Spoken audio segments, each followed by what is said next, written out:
오늘 대표님 읽어주실 때 세상의 유혹에 무릎을 꿇을 때가 많았습니다. 이건 뭐 하나님을 믿는 사람들이라고 해서 예외는 아니죠. 좀 많이 읽어봅니다. 그런데 여러분들이 그리스도인으로서 정말 알아야 될 사실이 많지만은 특히 오늘 말씀에 여러분들이 좀 많이 주목해야 할 것이 우리가 이렇게 생각할 때가 있습니다. 나도 뭔가 한번 해보고 싶은데 내가 나이가 너무 많아서, 내가 돈이 없어서, 내가 줄과 빽이 없어서, 나 같은 사람에게 어떠한 일이 있겠어? 이렇게 생각하신다면은 오늘 말씀을 한번 잘 생각해 봤으면 좋겠습니다. 대표 기도를 해주실 때 제일 먼저 우리의 힘이 되시는 하나님 아버지 이랬습니다. 제가 방금 전에 말씀드린 것은 여러분들이 가지고 있는 스펙을 얘기하는 것이 아닙니다.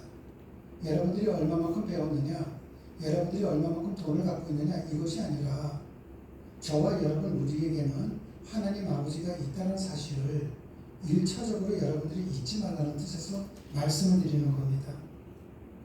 여러분들 살아가실 때 보면 어떻습니까? 항상 지치지 않습니까? 오늘 대표기도에서도 피곤한 심령들이 편안한 안식을 얻기를 원합니다.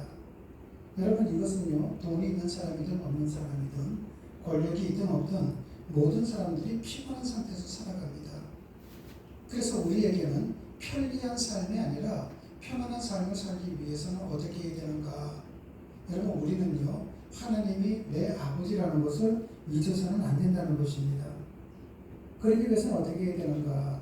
오늘 기도 내용처럼 항상 하나님 앞에 기도할 때마다 내 이야기만 들어달라고 했습니다.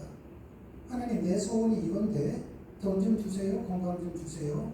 내 자식들 좀 잘 되게 해주세요. 이건데 나 하나님 소리 듣고 싶지가 않아요. 그냥 내 소원만 이루어지면 좋겠어요. 그러면 나중에 소원이 이루어지면은 하나님의 은혜 가운데서 이루어졌어. 제가 돌아다니면서 간증할게요. 좀 주세요. 하나님의 음성은 듣지는 않고 내 이야기만 했습니다. 이렇게 얘기하셨습니다. 새로워지기를 원합니다. 물론 새로워지셔야죠. 그런데 여기 정말 끝에 가서는 중요한 얘기를 했습니다. 포도의 나무에 열린 열매라고 얘기를 했는데, 여러분, 예수님께서 뭐라고 말씀하셨냐면 나는 가지다. 그리고 너희들은 포도나무 열매야. 자, 예수 그리스도에 붙어있는 열매, 포도나무 열매죠. 그런데 포도나무 가지에 가지가 있는데 기도를 합니다. 그 열매가 여기에 황금이 열리게 해주세요.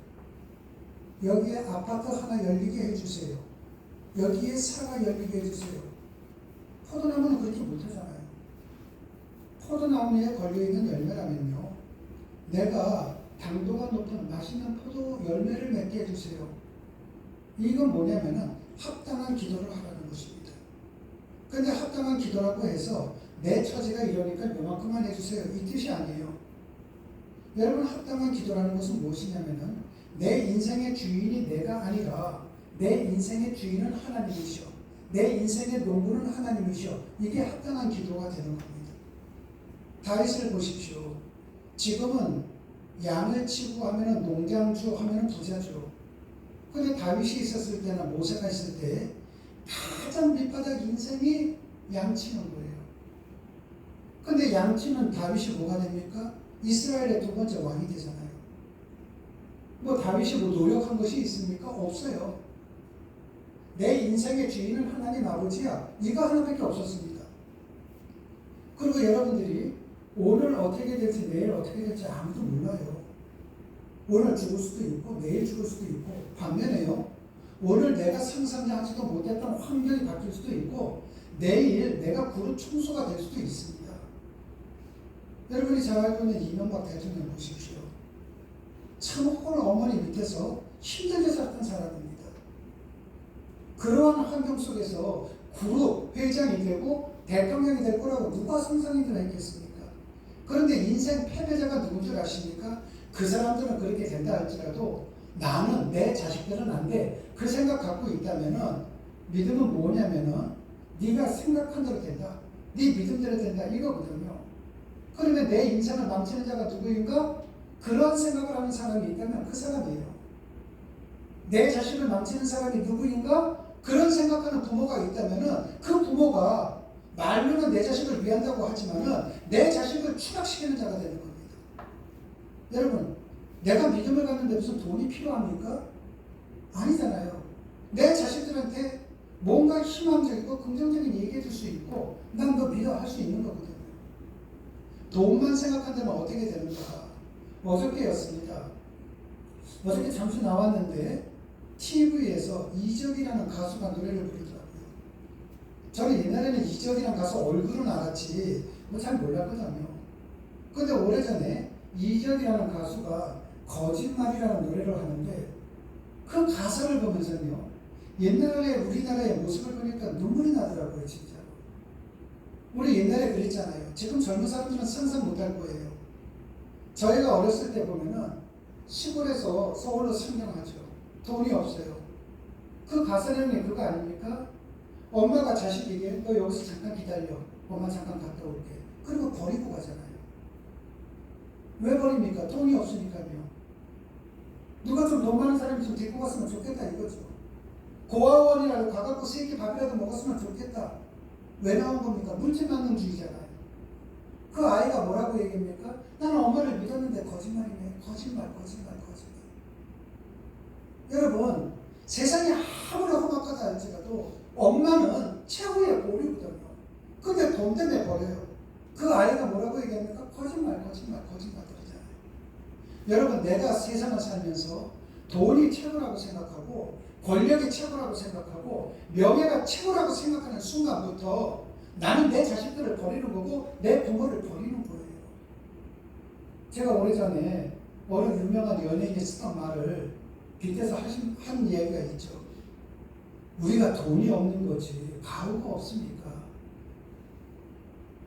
그러나 여러분들은 하나님을 믿는 사람들입니다. 하나님께서는요, 내 인생이 지금 굉장히 후패해지고 나락으로 떨어졌다 할지라도 언제 어떻게 하나님이 역사하실 줄 몰라요. 그러다 보면 여러분들 살다 보면 그런 일 있지 않습니까? 내가 평상시에 생각 안 했는데 갑자기 나도 모르게 내가 상상하지도 못했던 노다지가 들어올 때도 있고 환경의 문이 열릴 때도 있거든요. 왜? 나는 아무런 노력도 하지 않았지만 하나님 아버지께서 때에 따라 철에 따라 열어주시는 거거든요. 새 역사는 언제나 우리의 삶과 동떨어진 멀어먼 곳에서부터 시작되는 건 아닙니다. 새 역사는 언제나 우리의 일상의 삶 속에서부터 전개됩니다. 단지 당사자나 그 주위 사람들이 당장 그 사실을 인식하지 못하는 것뿐입니다. 이것은 우리에게도 적용됩니다. 우리 자신이 인식하지 못하는 가운데 우리의 삶이 새로운 역사의 전환점을 이룰 수도 있고 그 반대의 경우도 가능하기 때문에 우리는 우리에게 주어진 매일매일의 삶을 순간순간 진지하게 사셔야만 됩니다. 미디안 광야에 있었던 그 모세를 한번 생각을 해보십시오. 40년 동안 모세가 뭐를 했습니까? 양치기 했습니다. 80노인입니다. 저 당시에 80노인이라면은 굉장히 인생 많이 산 겁니다. 여러분, 몇 차례 말씀을 드렸습니다. 구약 성경을 보면은 아담과 하와 이후에 무두셀라 뭐 다들 900살 이상 살았으니까 모세가 있을 때도 900살 이상 살았겠지? 아니에요. 저 당시에 애굽이라든지 저 당시에 중동 지방에 있는 사람들 평균 수명 50세도 안 됐습니다. 그런데 80이면 어떻습니까? 지금으로 얘기한다면 한 130, 140세 정도 됐겠죠. 게다가 아까 제가 양치기는 뭐라고 했습니까? 가장 인생 밑바닥이에요. 희망이 없는 겁니다. 그런데 하나님께서 뭐라고 말씀하셨습니까? 가진 것도 없죠. 밑바닥 인생입니다. 나이도 많죠. 몸도 힘듭니다. 그런데도 불구하고 하나님께서 말씀하셨습니다. 모세야, 너 애굽에 가서 내 백성들을 구원해봐라. 처음에는 모세가 뭐라 그랬습니까? 하나님, 사람 잘못 찾으셨습니다. 저 같은 사람을 어떻게 쓰십니까? 힘도 없고 돈도 없고 백도 없는데. 그런데 하나님 앞에 순명해서 걸어가죠. 어디를 걸어가는 겁니까? 미디안에서 애굽이라는 것은 오늘날 이집트를 얘기하는 겁니다. 이집트까지 걸어갑니다. 그렇다면 이 거리가 300km 정도 되는데 그 모습을 여러분들이 한번 상상을 한번 해보십시오. 모세가 걸어갑니다. 그 길 위에서 오고 가는 많은 사람들을 만났겠죠. 행인들을 많이 만나지 않았겠습니까? 그런데 그 행인들 가운데 속에서 모세를 보고서 이 사람 출애굽의 대역사를 이루는 모세네? 그렇게 생각하는 사람은 한 사람도 없었습니다. 그저 늙은 노인으로만 봐왔죠. 모세인들 어떻습니까? 모세가 그 길을 걸어가면서 세계 최고의 군사력을 가진 애굽의 바로를 상대로 해서 내가 이겨서 내 민족을, 이스라엘 민족을 해방을 시키고 내 앞에서 홍해를 가다가 갈라지고 내 앞에서 그 반석에서 생수가 물 뒤에 흐른다? 상상인들 했겠습니까? 상상조차 못했습니다. 여러분들 가운데에서도 아유 지금 내가 이 나이에 이 환경에 내 인생이 바뀔 리가 있겠어? 생각하는 분들도 계실 것입니다. 그런데 좀 전에 말씀드렸죠. 그렇게 생각하시는 분들은 그대로 될 거라고요. 그 얼마나 바보스러운 짓입니까? 모세는 지금 더 하잖아요. 밑바닥 인생에 100살이 오늘날로 얘기하면 100살이 넘는 나이에 걸어갈 때에 내 앞에서 그러한 기적과 이적이 일어난다고 상상인들 했겠습니까? 아무도 못했단 말이죠. 그런데 어떻습니까? 밑바닥 인생의 나이가 그렇게 많았던 모세를 통해서 출애굽의 대역사가 일어났잖아요. 모세뿐만이 아닙니다. 그리스도인을 믿는 그리스도인들을 색출해서 감옥에 집어넣고 때리고 죽이기 위해 그 연행하기 위해 사울은 예루살렘에서 213km나 떨어진 다메섹까지 갑니다. 그런데 다메섹 도상 위에서 비 대신 주님을 만납니다. 번쩍 하자마자 앞이 보이지가 않았어요. 앞이 보이지 않고 했을 때 어떻게 됐습니까? 봉우도 당당하게 걸어갔던 그 사울이 다른 사람의 손에 이끌려서 다메섹성에 들어가게 됩니다. 여러분, 우리의 인생을 한번 잘 보십시오. 젊었을 때는 내가 내 인생에 걸어갔죠. 그런데 나이가 들면 어떻습니까? 내 자식의 손을 잡고 인생에 걸어갈 수 있잖아요. 그건 부끄러운 건 아니죠. 문제는 무엇인가? 저렇게 사울이 남의 손에 잡고서냐 내 스스로가 걸어서 들어가려고 했던 거기를 남의 손에 잡고서 들어가는데 어디로 갔습니까? 직가로 갔습니다. 직가라는 것은 꾸불꾸불한 길이 아니라 모든 것이 직선한 길을 얘기합니다. 방해물도 없고 쭉쭉 뻗은 형통한 길을 앞에 있는 겁니다. 직가라는 겁니다. 그런데 앞에 눈에 비늘 같은 것이 껴있다 보니까 내 앞에 지금 직가가 펼쳐진 것을 바울은 못 보고 있는 거예요. 여러분, 이것은 마찬가지입니다. 여러분들이 예배당에 오실 때 여러분 스스로가 오시는 분들이 계실 것입니다. 그런데 여러분들이 스스로가 오시는 분이 계시는 반면에 누군가의 손을 잡고 오시는 분들도 계십니다. 누군가의 손을 잡고 오시는 분들은 어떤 분들인가? 이런 분들입니다. 우리 어머니가 가니까 나도 가야지. 우리 가족이 목사고 사모니까 내가 가야지. 이런 분들은 남의 손을 잡고 오시는 분들입니다. 그러면 어떻습니까? 하나님께서는 여러분에게 형통해보고 주시려고 하거든요. 그래서 여러분들의 인생 앞길에 직가가 펼쳐져 있습니다. 그런데 신앙생활을 하면서 내가 여쭙고 오랫동안 다녔으니까 습관적으로 가야지, 누가 있으니까 가야지 하는 분들은 눈에 비늘 같은 것이 낀 분들입니다. 그러니 아무리 찬송을 하고 헌금을 한다 할지라도 어떻습니까? 내 앞에 펼쳐진 직가가 안 보이는 거예요. 그러다 보니까 불만불평이죠. 오늘 대표 기도를 해주실 때 뭐라고 했습니까? 하나님 왜 내 기도를 들어주지 않습니까? 투정 부리는 자가 되는 겁니다. 예배 시간이 뭔지 아십니까? 눈에 있는 비늘을 벗겨내는 시간이에요.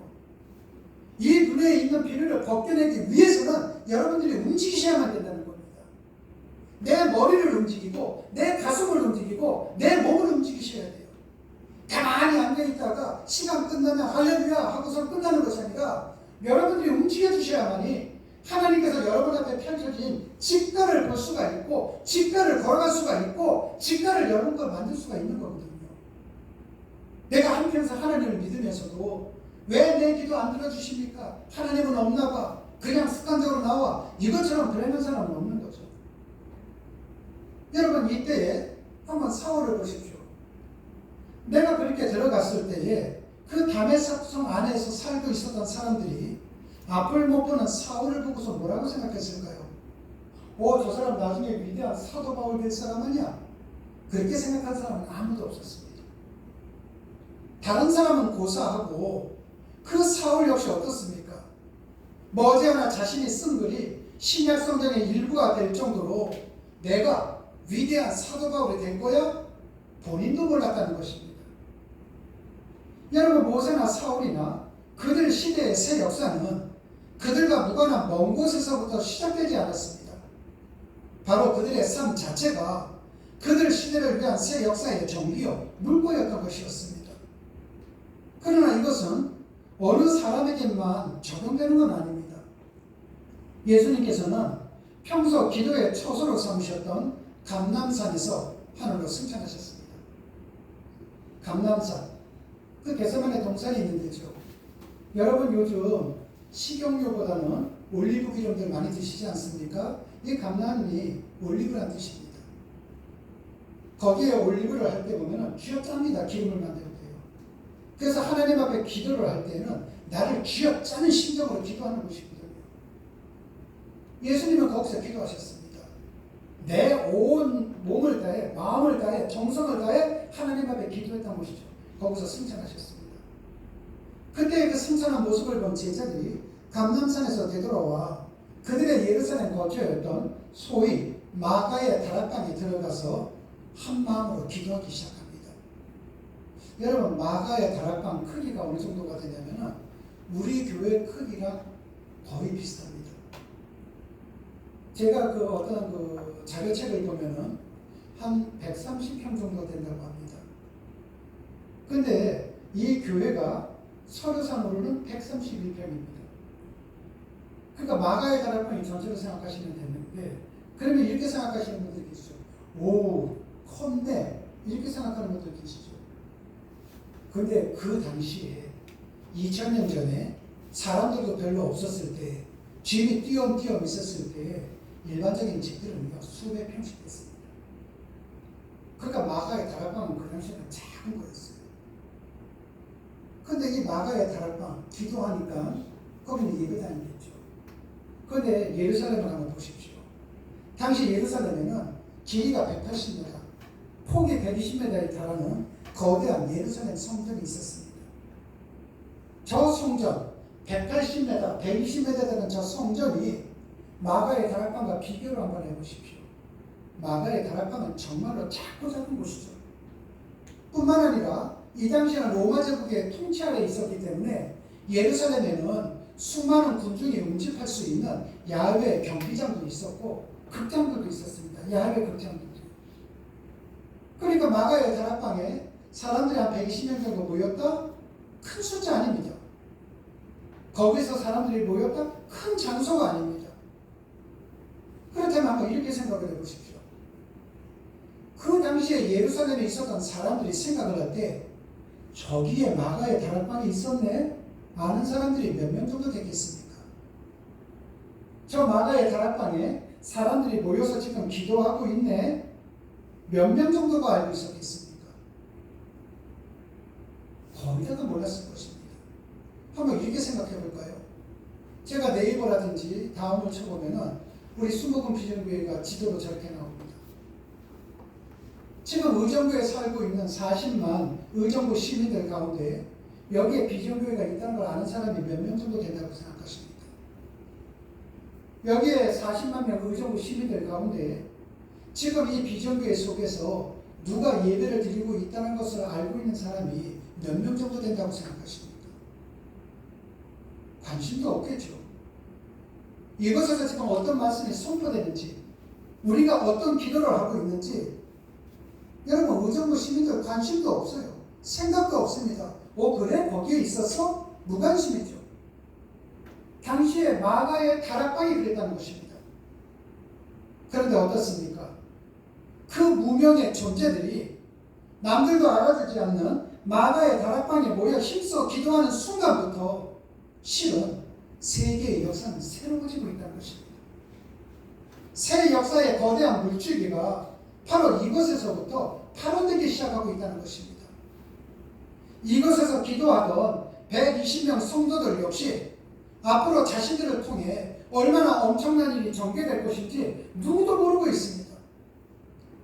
여러분들이 생각할 때에 한국교회가 정말 한국교회에 뭔가 선한 영향력을 끼치고 하나님께서 한국교회를 들어 사용하실 때에는 커다란 대형교회를 두고 사용하시겠지 생각하시는 분들 많죠.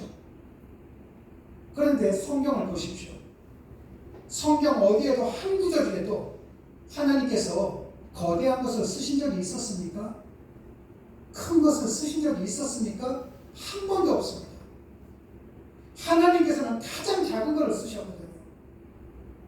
그래서 이 대한민국에 있는 신학자들 100%는 그 교회가 규모가 크다? 성경과는 전혀 무관한 교회라고 이야기합니다. 이미 큰 교회는 기업체가 되었고 그 교회의 담임 목사는 사업가가 된 것 아닙니까? 여러분 의정부만 해도 보십시오. 유명동 쪽에 있는 땅을 샀는데 거기에 밑에 그 가스관이 흐른다고 해갖고 성전을 건축하지 못하니까 리모델링 했습니다. 그게 교회입니까?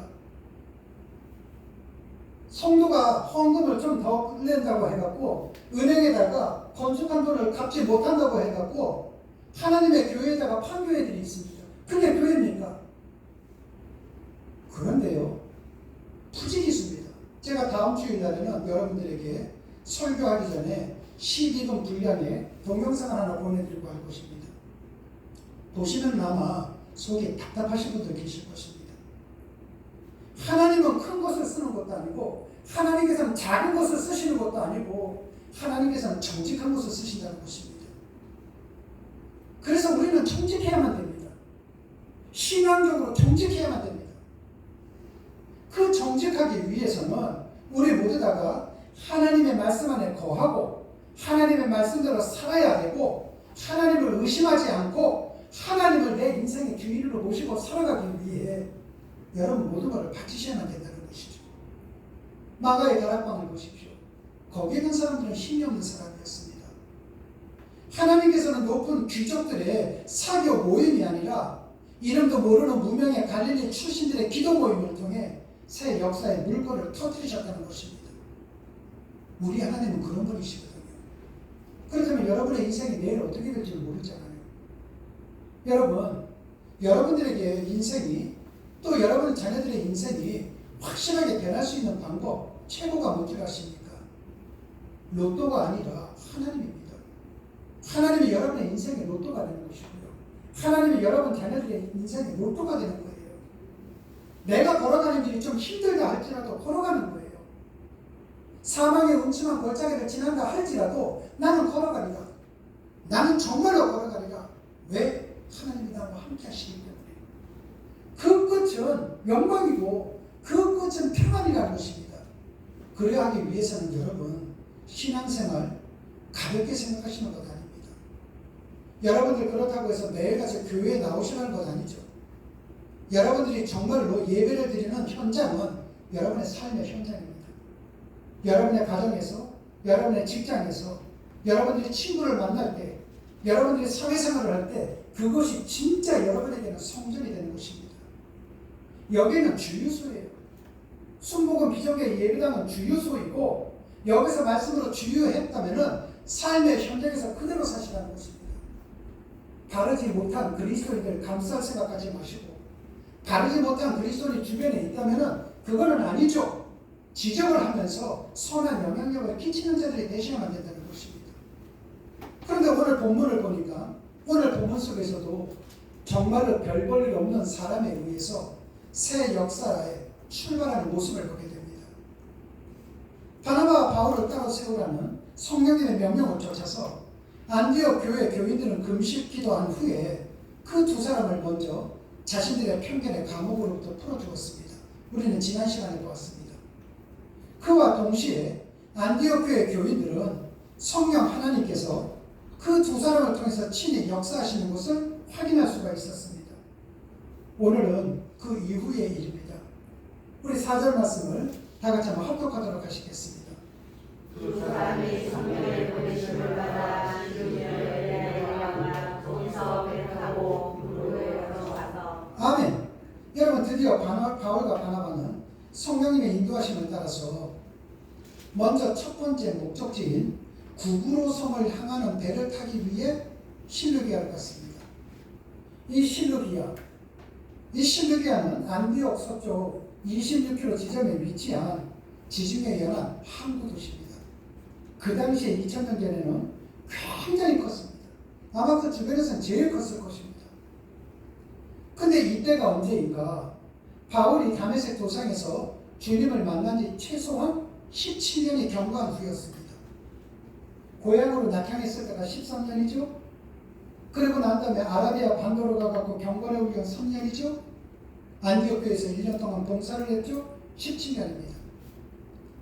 17년 만에 지금 나왔는데, 만약에 그렇다면 바울이 처음에 17년 전에 우리 주님을 만났을 때가 20대 초반이었다면 지금은 어떻습니까? 40대 초반이 됐겠죠.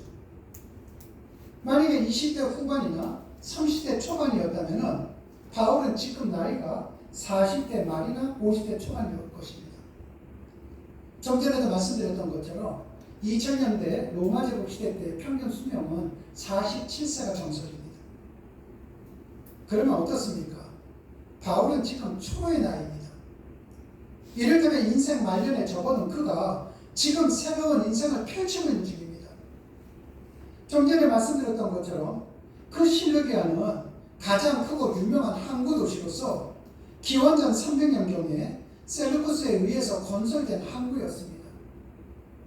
여러분, 거대한 헬라 제국을 건설한 알렉산더 대왕이 33세에 죽거든요. 모기에 물려갖고 말라리아에 죽습니다. 갑자기 죽자 알렉산더 제국이 어떻게 될 것인가? 그의 휘하에 있었던 4명의 장군들이 4분의 1씩 나누어서 통치를 하기 시작을 합니다. 그때 중동 지역을 장악한 셀루쿠스가 바로 이쪽 지역을 맡게 되는 것이죠. 자기가 이쪽 지역을 맡으면서 그 항구를 대대적으로 공사를 하면서 크게 만들었습니다. 그만큼 셀루키아는 황제의 항구로 격상된 중요하고도 거대한 항구였습니다. 그런데 그 항구에 바울이 지금 서 있습니다.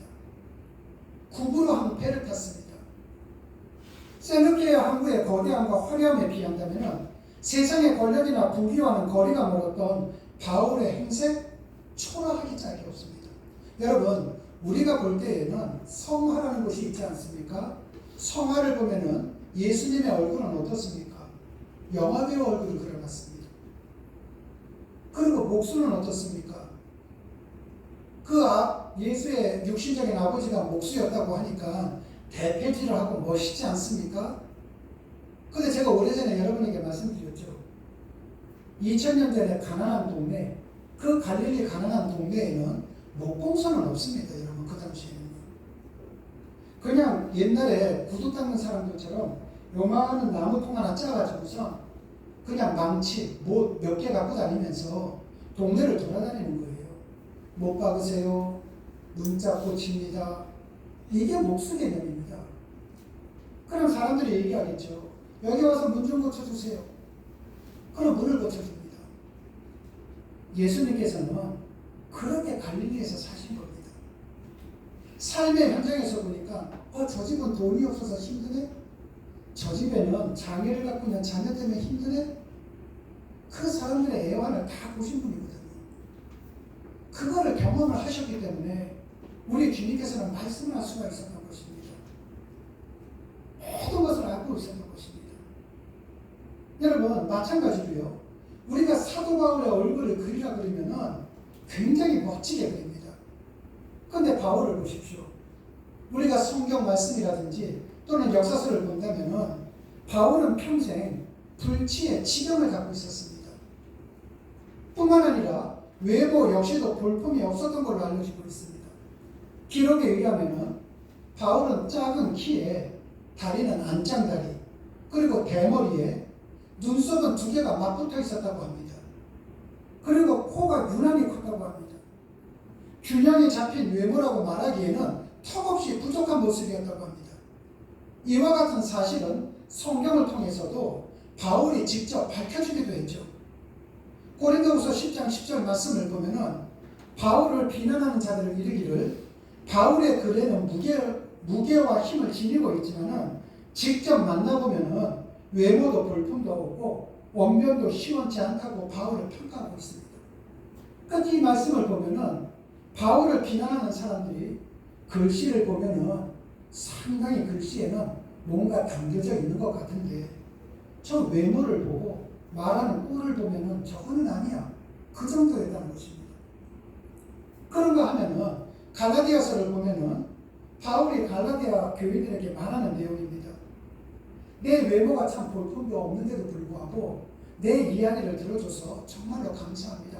그 글을 보낸 것입니다. 여러분, 그토록 초라한 행색과 몰골의 바울이었으니까 그날 그가 그 거대하고 화려한 세두케야 항구에 나타났다고 해서 그 도시의 누구 한 사람도 그에게 관심을 기울이지 않았을 것입니다. 사울이 그 항구에 나타났습니다. 의리의리합니다. 그때 주변에 있는 사람들이 저 사람 위대한 사도 바울 아니야? 누구도 생각하지 않았다는 것이죠. 그 바울 자신도 내가 앞으로 그 위대한 사도 바울이 될 사람이야 본인도 생각도 못했다는 것입니다. 아무도 관심이 없었습니다. 그러나 바로 그 순간이야말로 모세의 순종의 첫걸음이 그러했듯이 사울의 눈이 세상을 보지 못하는 그 순간부터가 그러했듯이 세계 역사의 흐름이 뒤바뀌는 순간입니다. 여러분들이 잘 알고 있는 토인비라는 역사학자 있지 않습니까? 그 토인비라는 분은 지금 역사학자 가운데 속에서 물론 경제계에서도 연관이 되어 있지만 정말로 유명하신 분입니다. 그분이 이런 얘기했습니다. 사도 바울의 저 발걸음이 유럽의 역사를 바꿨다고요. 근데 그 첫걸음을 내디뎠을 때 누구도 바울을 통해서 하나님께서 그렇게 역사할 거라고 아무도 예측을 못했다는 겁니다. 바울 자신도. 지금 여러분을 통해서 비전교회를 통해서 하나님께서 어떻게 역사하실지 우리는 모르잖아요. 여러분을 통해서 여러분의 가정이, 여러분의 자녀들을 통해서 여러분의 가정이 하나님께서 어떻게 역사하실지 우리는 모르잖아요. 하지만 바울이 그렇게 했다면 늙고 초라하고 가진 것이 없는 밑바닥 인생을 살았던 모세가 그래 했다면 우리에게도 가능성 있는 것 아닙니까? 희망을 가져야죠. 나는 안 돼. 우리 집은 안 돼. 쟤네들은 안 돼. 여러분, 그것은 자기 무덤을 자기가 파는 거예요. 우리가 굳이 그렇게 생각할 필요는 없거든요. 잘 살아야죠. 내 자식들 잘 살아야죠. 마음만 갖고 있으면 뭐합니까? 내 마음을 먼저 긍정적인 마음으로 바꾸고 이 긍정적인 마음이 현실화가 될 수 있도록 하나님 앞에 기도하고 하나님 앞에 의지를 해야죠. 불만이 많은 사람일수록 기도 안 하는 사실 아십니까?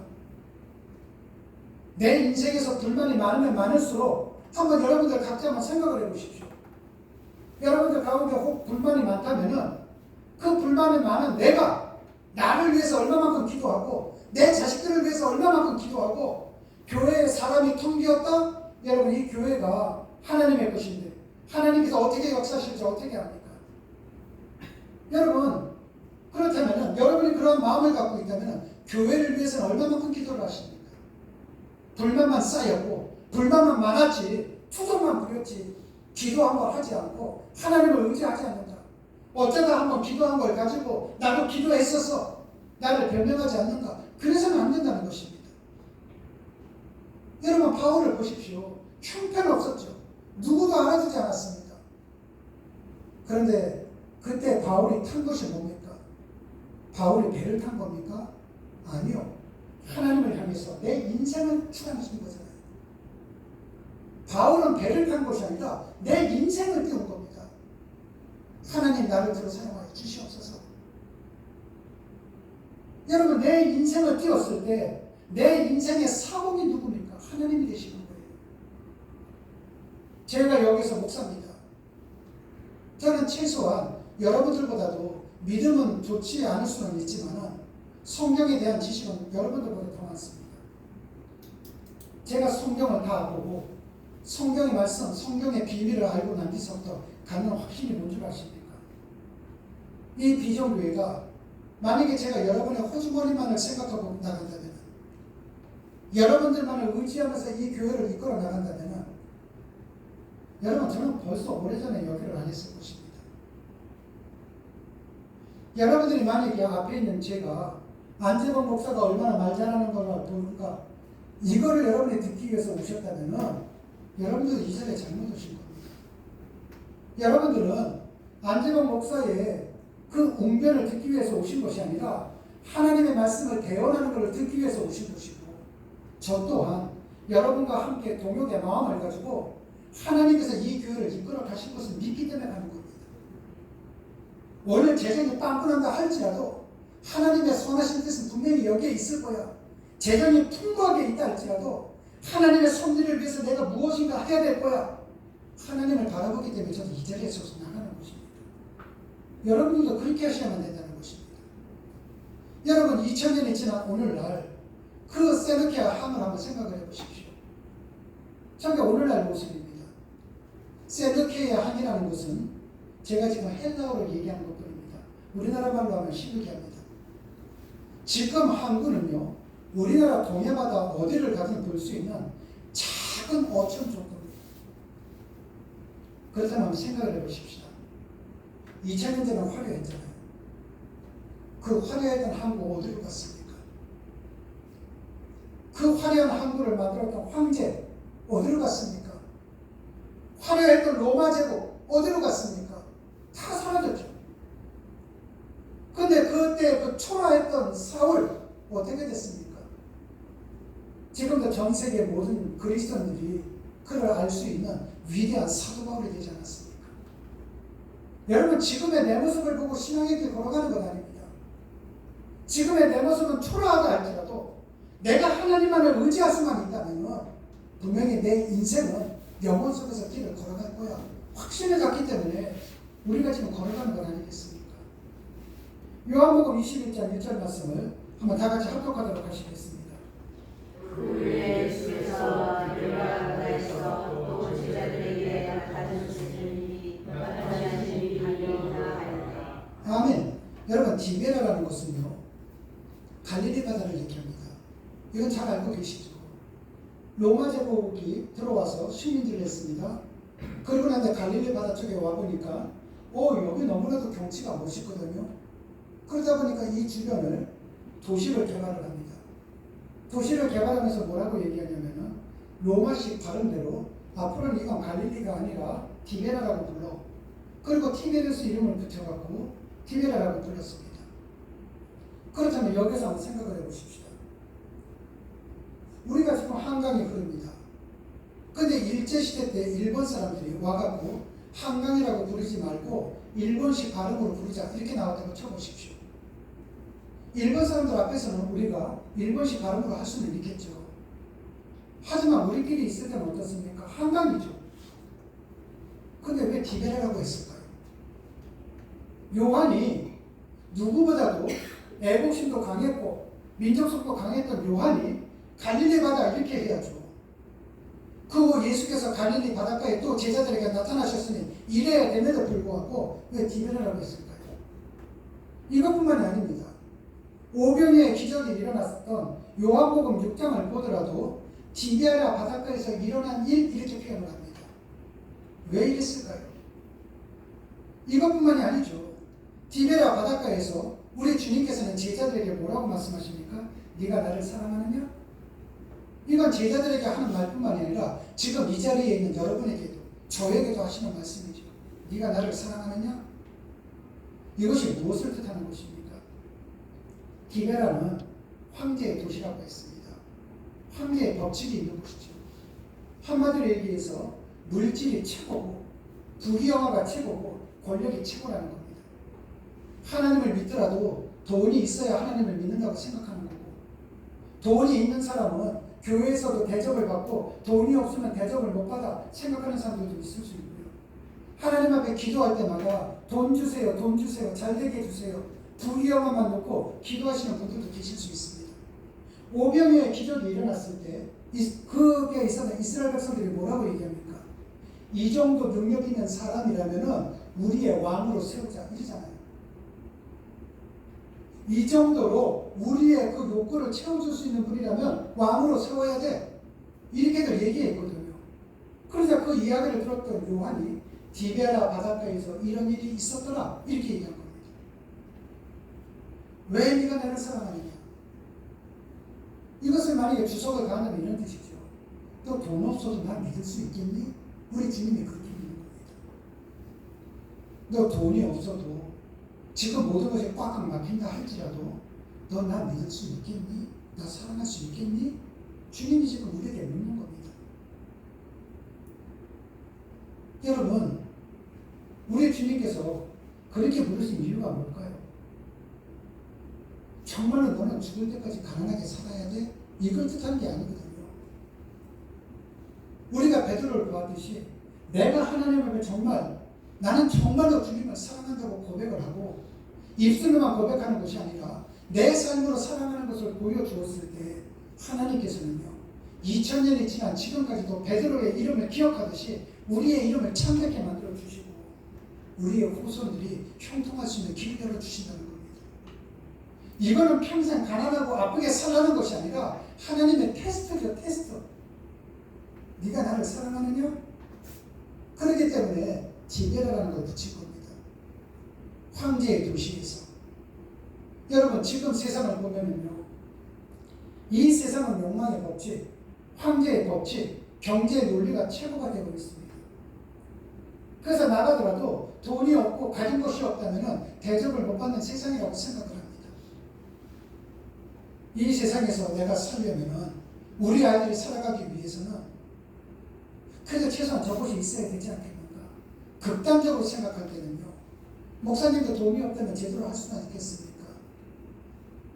물어볼 수도 있죠.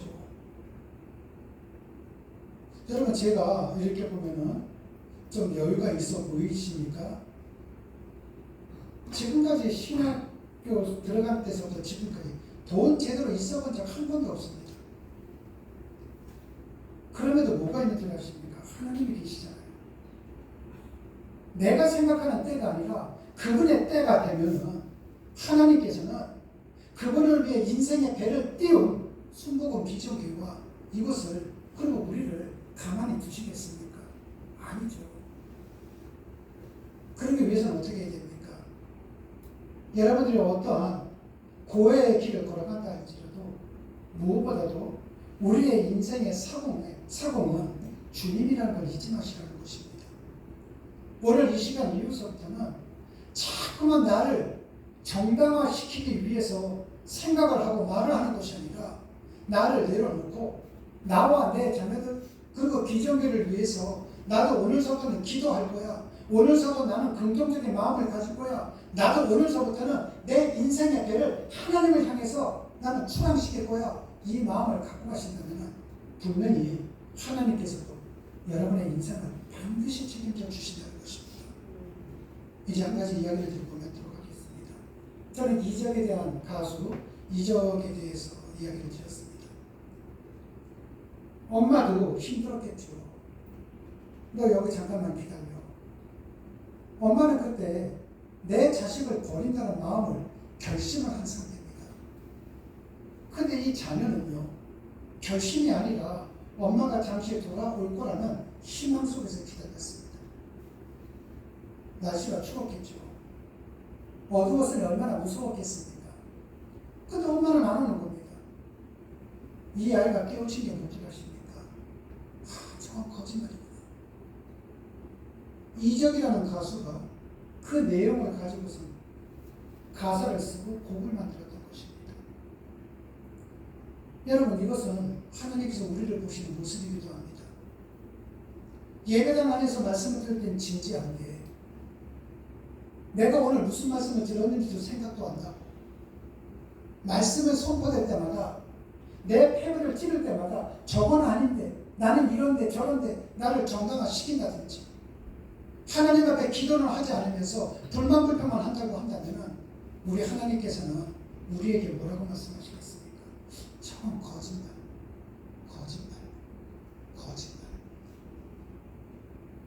이제 우리는 바로 서야 됩니다. 내가 하나님 앞에 거짓말쟁이가 될 것인가? 내가 황제의 법칙 욕망 속에서 내가 거짓말로 살아갈 것인가? 이제 우리는 둘 중에 하나는 택하셔야 됩니다. 저는 여러분 모두다가 이 시간에 주님을 사공으로 모시고 여러분의 인생을 하나님을 향해 출항시키는 진정한 그리스도인들이 되시기를 주님의 이름으로 축원합니다. 기도하시겠습니다. 하나님 아버지 감사합니다. 오늘도 주님께서는 우리에게 묻고 계십니다. 디베라 바다 같은 이 세상에서 네가 믿는 것은 과연 무엇이냐고요? 황제의 논리인지 아니면 주님의 법칙인지를 묻고 있습니다. 오늘 우리 각자 인생의 항구에서 뛰는 데는 욕망의 벤지 아니면 하나님을 향한 취향인지 주님께서 오늘도 우리에게 묻고 계십니다. 우리 모두 진리를 향한 취향을 위해 미련 없이 실루기아를 버릴 줄 알았던 바울이 될 수 있도록 은혜를 베풀어 주시옵소서. 오늘 우리 인생에 실루기아의 획이 그어지게 도와주시옵소서. 이 시간 이후로 우리의 삶이 이 시대를 위한 사도행전으로 전개되는 기쁨을 누릴 수 있도록 복을 내려 주시옵소서. 주님 고맙습니다. 예수님 이름으로 기도드렸습니다. 아멘.